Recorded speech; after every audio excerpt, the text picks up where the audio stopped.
Recently in Hawaii, a woman was detained by ICE agents on her way to see her military husband. The news is so far reporting what had happened, so we'll be looking into the story as we go forward here. First at 4:30, a U.S. military wife from Australia is sharing her story after she was detained by border officials at the Honolulu airport. Our Annalisa Burgos spoke to her about what she's calling the holiday from hell. Last Sunday, 25-year-old Nicolle Saroukos was looking forward to a 3-week vacation in Honolulu with her mom. That's where my mother and father had their honeymoon, so it held a very sentimental place in her heart. It was Saroukos' third visit to see her husband Matt, a U.S. Army lieutenant stationed on Oahu. The newlyweds married last December. What is unsure so far is whether or not she had a visa, whether she was a green card holder, or possibly trying to get her citizenship. That has never been divulged. So we're waiting to find out exactly if that was the case. She said she hadn't had issues before, but this time, U.S. border officials at Honolulu Airport flagged her for additional screening. He went from completely composed to just yelling at the top of his lungs, telling my mother to go stand at the back of the line and to, excuse my language, shut up. So I automatically started crying because that was my first response. Saroukos said they were taken to a holding room, their bags and phones were searched, and they were asked a slew of questions. Everything from her work as a former police officer to whether her tattoos were gang-related to her marriage to an American. What is so far still unsure is whether or not what she was there for was what she had been saying. So this could easily come out to be then, by the way, this is not abnormal for people to be screened and additionally screened. We've been told multiple times that TSA and ICE agents have the right to at least investigate certain things that they consider speculative. When I did say that I was married to somebody in the US Army, the officers laughed at me. They thought it was quite comical.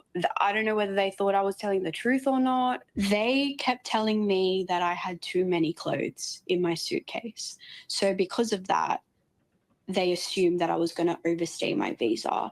Saroukos was subject to more screening. Her fingerprints and a DNA swab of her mouth were taken, while her mother was free to go. And this is the part of the story we're not quite sure how it worked out. If the mother and the father were citizens of the United States, how come the daughter wasn't? And it's a quite a convoluted issue so far because there's not a whole lot of detail given in this scenario. However, with situations like this, is not again not abnormal for something like this to take place as a precaution, especially if they see signs that something might be possibly or even could lead to being awry. Her heart sunk when officials told her she would be declined entry to the U.S. and deported back to Australia the next day. And he said, so basically what is going to happen is we're going to send you to a prison overnight where you will stay. Use the word prison? Prison. Yes. Not detention center, but a Not prison. detention center. He said prison. And I automatically I started crying again. Because when you think prison, you think big time criminals. I don't know who I'm being housed with. Saroukos said officials conducted a body cavity search, walked her through the airport in handcuffs, and drove her to the federal detention center. I can admit that seems a bit excessive, considering that there wasn't a whole lot to go on to beforehand. The term prison seems to also seem a little bit out of place. What they know or didn't know, that's still, of course, up in the air. We've not heard something like this happening before, especially someone that had legitimate paperwork, of course. So we'll still, again, it could be coming out that there might be more information that was withheld from the public when it came to the making of the decision that they did. They stated, no, you're not under arrest. You haven't done anything wrong and you will be facing no criminal charges. So I was very confused as to why this was all happening. At the prison, Saroukos was strip searched and detained with women who had been convicted of murder and drug offenses. Because she had missed the cutoff for dinner, she was not given food. At no point was she allowed to call her husband or mother. And I found that so absurd because if I'm going to be there overnight, my right, just as a human being, should be to contact at least one person. And completely legit. At least by request standards, why she was never given food. This is a lot that's going to have to get answered on the part of immigration, ICE, and the airport as well. because there seemed to be legit concern both from her parents, and at least right now for the media to find out what exactly was the onus for them to do what they were doing. Did they have a legitimate reason? Was there someone that said something? Is there something more that she was unaware of? Was it someone that she spoke to in the airport that gave them pause? There was a whole bunch of unknowns at this point. But what we do seem to hear is that there was, on her end, no legitimate reason for it, considering. But when you include the military as part of your affiliation, it does tend to raise at least a few hairs on the back of your neck that maybe, quite possibly, considering what's been going on in the trend, this could be something we need to look into. After a sleepless night, she was brought back to the airport the next morning, where her mother joined her. Only then was she offered a phone call with her husband. I think we were both just very emotional. We hadn't spoken to each other in 24 hours. He didn't know where I was or whether I was safe. It's not only myself, it's my mother and my husband that also had to endure that pain. You know, my husband being a current serving member, to serve his country and to be treated in that way, I find very disgusting. Saroukos' husband is now in Sydney with his wife. She says she wants people to know the risks of traveling to the U.S. now. It's made it physically impossible for me to even ever enter the United States ever again.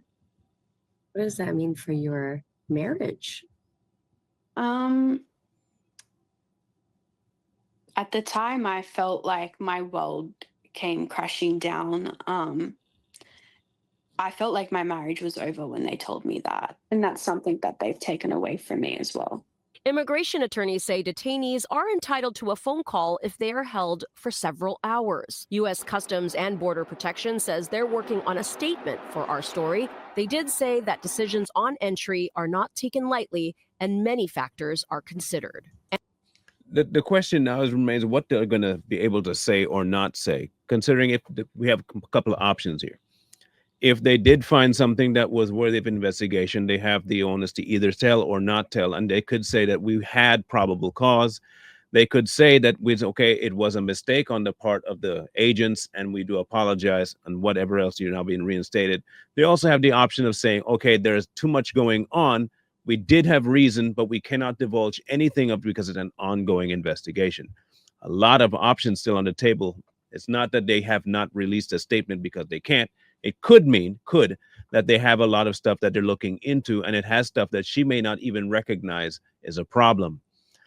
As for the marriage and whether or not she can come back into the United States, as unfortunate as it is, it would be better served if this was played out in a way that we can get to the very bottom of it to prevent it from happening to somebody else if it was a mistake. If it turns out that it wasn't even remotely a mistake, but it was intentional due to somebody's either aggressive decision to make or their disgruntlement with something, then that too needs to be investigated so we can get to the bottom of that. So it doesn't happen to somebody else. We'll keep an eye on this one because it could affect more than just her. This could be an ongoing thing that could affect multiple people from different places that have nothing to do with any nefarious acts. But at the same time, they might be concerned that anything they do, any affiliation, any sign, signal that could even make people believe they could be reason enough to detain and possibly imprison them. We'll let you know what happens with development of this story when it comes down to it.